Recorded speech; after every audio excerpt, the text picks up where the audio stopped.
Welcome back to the Boys Gurus Boys Report. So I know I didn't put out my aftermath after the whole game there on Thursday. I know it's been a couple days. Um, really, I've been looking at all the other games and been kind of envious a little bit in that it just seems as though a lot of other teams have their stuff together a little bit more than we do at this point. But then again, it's the first preseason game. I'll start off, usually I like to start off negative and end positive, but I'm going to do it the other way around. Some of the things I liked, the things I was looking for was the wide receiver position with the ones. So when the ones are on the field, I wanted to see what the offense would look like, base formations, and to a little bit of my surprise, we ran two tight ends pretty much exclusively like the whole game. There were two tight ends on the field most of the time. Be it the first string, be it the second string, be it the third string, there was always two tight ends in there. And I like that. That's playing to our strengths. Our strength is the tight end position. I actually think Phillips and Chandler weren't half bad either. So we're playing to our strengths, and I think that's really good. Watching Barber run, he just seems to very indecisive. He doesn't seem. I don't know if he's always been. He just seems to kind of almost Julius Jones like kind of poke around and then go through, as opposed to, or he hits the wrong hole and then tries to bounce everything outside.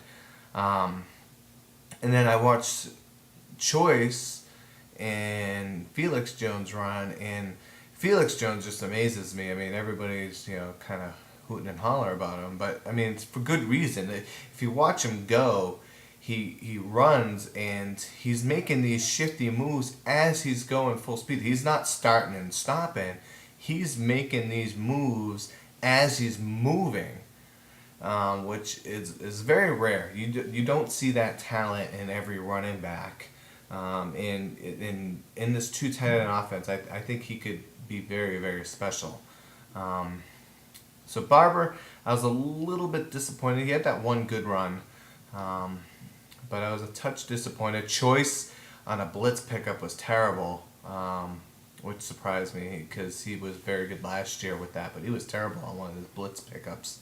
Bennett looked great, but Sam Hurd was the star of the show. He, on that one interception, that was a bad throw.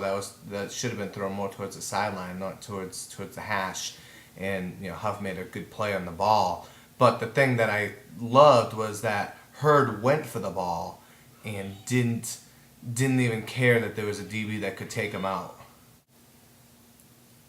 All right, so there was a little bit of delay there, so I apologize. I was a little bit interrupted. Anyhow, Hurd looked great.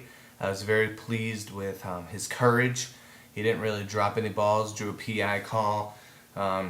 Just to me, believe it or not, he seems like he should be the starter on the outside. I just think he's a better outside receiver than Creighton is, even though Creighton's been around for a little while. So that's how the offense looked to me, the first team. As we got on to the second team, the line kind of was okay.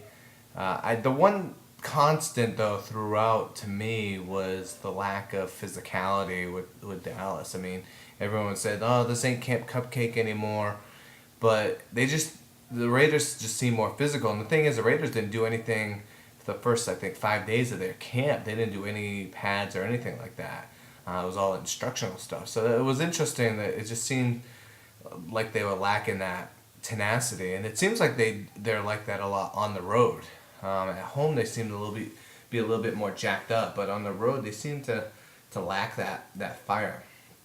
I don't know where that stems from, but I've kind of noticed that over the last couple of years. Even with Parcells, it was like that. So defensively, Spencer, I was keeping an eye on him, and more so in the pass coverage aspect, and just seeing how he is in space. and he made one or two plays out there. So I was very pleased with that. That's been something I've been kind of worried about. Sensabaugh drew the PI, but the thing is, with that is, although it was a dumb penalty, the thing that was beautiful is both deep balls, and this was a theme throughout the game that was a positive, was we had guys there. Nobody got behind the defense. I mean, the ball was in the air forever, chuck and pray for a PI call offense. In today's NFL, a lot of teams are doing that. The Giants do that, as a matter of fact. But that's for another story. So, that was something that I was pleased with. Even though he drew that PI call, he was there. And then later on, he basically broke up the play on third down on a play, deep sideline type pass. So I was pleased with the range of the safeties, not just the starters, but D'Angelo Smith and Michael Hamlin looked pretty darn good as well with the second stringers. So for the positives, Bueller was very positive. He made a field goal that Folk missed, and then basically it was the same field goal. And then the kickoffs did what they were supposed to do. The coverage unit looked a lot better, in my opinion. And then and so that for the the positives to me were mainly that the first team offense, once we got in that groove, the second possession, we moved well. With Kitten to that one possession, we moved well. Stand back returning kicks showed that he can actually do that, which was pleasing. I mean, he's pretty much, I think, saved his slot for now with his performance returning kicks. Willie Reed, on the other hand, don't let the door hit you on your way out. That's it for now. We'll preview the Titans game later this week. Peace.